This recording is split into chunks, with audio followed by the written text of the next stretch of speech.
On va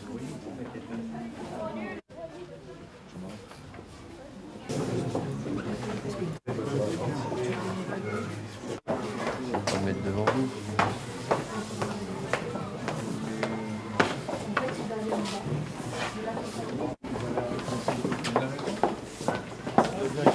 Aline, vous savez où on va là? C'est ça? Dans la salle d'orange.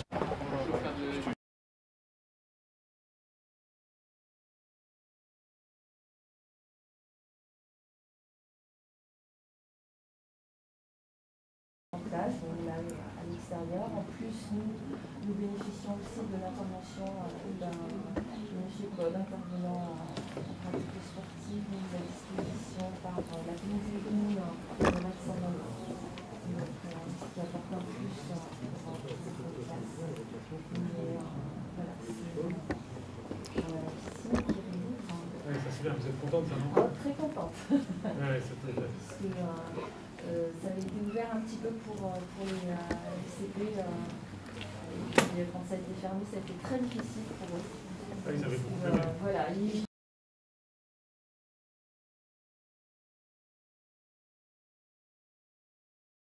Paris, Bordeaux, bon. Bien. Bonjour à tous. Bon, je suis venu ce matin dans cette commune de l'Aisne, la Ferté-Milon, qui est d'ailleurs la commune natale de Jean Racine, pour voir deux choses. D'abord, la réalisation des tests salivaires, mais aussi, comme je le fais souvent, pour voir où en sont les enfants sur le plan des apprentissages dans cette période d'épidémie, notamment une classe de CP et une classe de CM2. Je tiens à le préciser parce que en septembre dernier, nous avions évidemment des inquiétudes quant à l'effet éducatif de la crise sur les apprentissages des enfants. Et ce que l'on voit partout, c'est que grâce au travail des professeurs à l'école primaire, eh bien, beaucoup de rattrapages ont eu lieu et aujourd'hui le niveau des enfants est celui qu'on peut attendre en cette période de l'année. C'est un point majeur, je tiens à le souligner, dans beaucoup de pays du monde, le niveau scolaire est affecté par l'épidémie et cela crée une sorte de trou d'air éducatif très grave. Je crois que la France est en train d'échapper à ça et c'est une bonne chose. C'est évidemment pour ça que nous ouvrons les écoles, les collèges, les lycées, pour préserver l'avenir de nos enfants. Et parce qu'on sait que cette ouverture leur fait du bien, non seulement sur le plan éducatif, mais aussi sur le plan sanitaire et sur le plan social. Alors je suis venu aussi pour voir comment se passaient les tests salivaires dans une école comme une autre, celle-ci. Et ce matin, ça s'est bien passé avec les personnels qui sont présents pour réaliser ces tests salivaires. La semaine dernière, on a vu que ça se passait bien aussi dans ce département, comme dans tous les endroits de France où on a commencé à le développer, avec toujours à peu près le même taux de positivité, qui tourne toujours autour de 0,3-0,4% des enfants. C'est ce qui nous permet aussi de repérer les enfants contaminés et donc de repérer les chaînes de contamination dans le travail que nous faisons avec les autorités sanitaires. Donc c'est aussi très utile à ce titre, mais ce qui est important, c'est de continuer à bien respecter les protocoles sanitaires stricts qui nous permettent de scolariser les enfants. Et je l'ai toujours dit et je continue à le dire à la suite du président de la République et du Premier ministre, l'école n'est pas une variable d'ajustement, l'école est au centre de la société, on le réalise plus que jamais dans la période actuelle et donc il est très important de réussir ce que la France réussit en ce moment, c'est-à-dire maintenir les écoles ouvertes. Est-ce qu'il y a quand même une situation comme ça où vous dites cette doctrine doit changer? Depuis le début, nous sommes dans une logique de pragmatisme, c'est-à-dire qu'on regarde la situation sanitaire et en fonction de ça, on prend des dispositions. C'est pourquoi on a beaucoup évolué sur beaucoup de sujets. J'ai toujours décrit le protocole sanitaire comme étant un curseur que l'on fait évoluer en fonction de la situation. Par exemple, quand on a été obligé d'avoir les masques pour les enfants à l'école primaire à partir du mois de novembre, ou quand on a commencé toujours à partir du mois de novembre à créer des situations hybrides dans les lycées pour tenir compte de la situation de chaque lycée, de la situation physique de chaque lycée.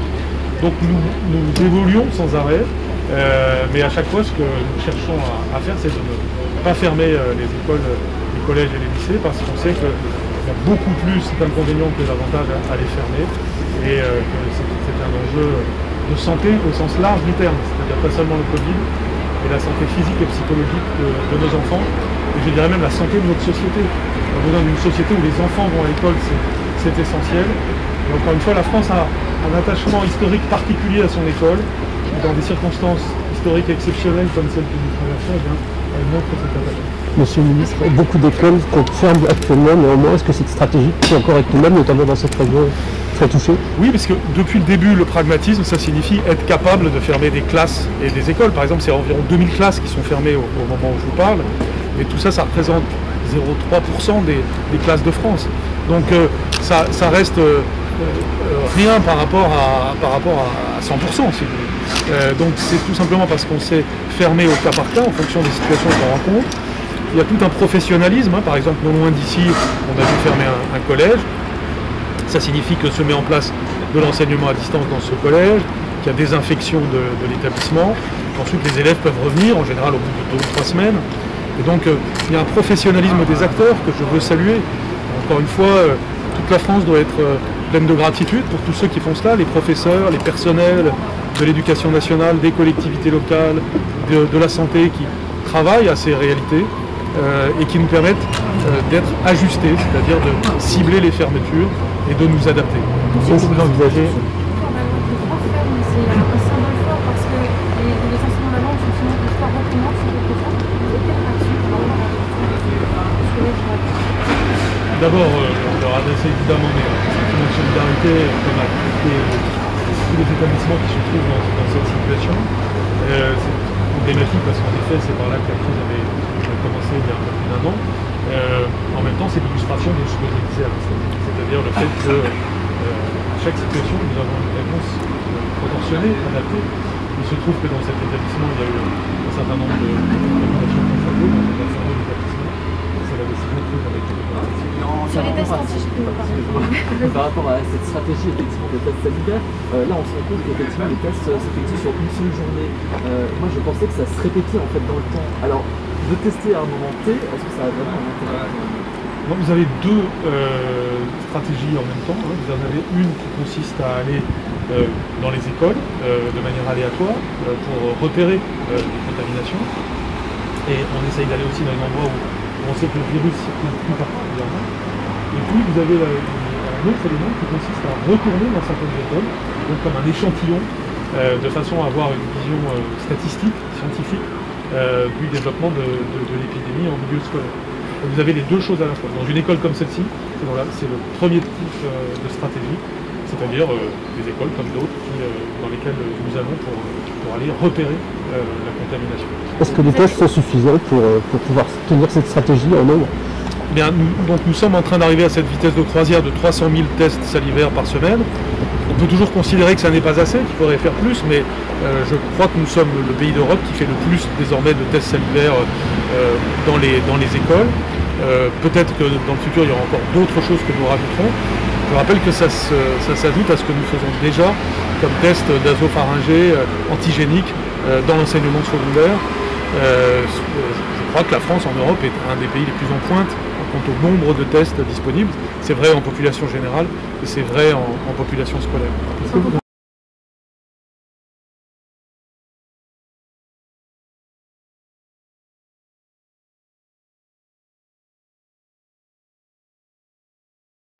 Ces agressions sont totalement inacceptables et je veux évidemment dire ma solidarité avec cette directrice qui a été agressée. Je sais que non loin d'ici, il y a aussi un directeur d'école qui a été agressé et à chaque fois selon un scénario comparable, c'est-à-dire des parents d'élèves qui accomplissent des actes totalement inadmissibles.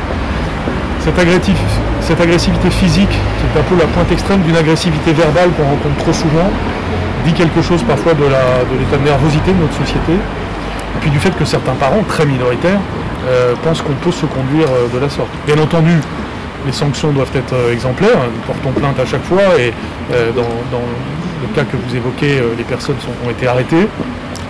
C'est totalement inacceptable. C'est l'occasion d'envoyer un message de respect de nos professeurs, de respect de nos directeurs et directrices d'école, de nos chefs d'établissement, qui font un travail exceptionnel dans la période actuelle et qui ont droit à notre respect. Alors quand un petit nombre de gens se comportent très mal comme ça, on doit évidemment le condamner. On doit aussi en profiter pour dire à toute la population, dites votre gratitude aux professeurs et aux directeurs et aux chefs d'établissement. Il faut renforcer les sanctions. On a déjà un arsenal de sanctions qui est réel et donc il faut surtout l'utiliser et ce sera fait. Merci. Merci.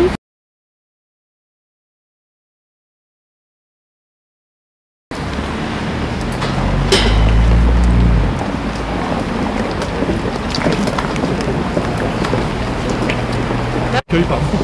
Un grand merci à vous. Je sais que ça se passe bien. On était ravis de vous recevoir. Ça se passe bien. Puis là, je sens le volontarisme. En plus. Lionel Tardeux. On est aiguillé, nous. Ah ouais, Parfait. Très bien. Au revoir. Au revoir. Au revoir.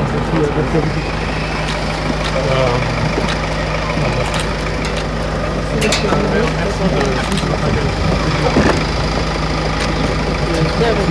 Merci de...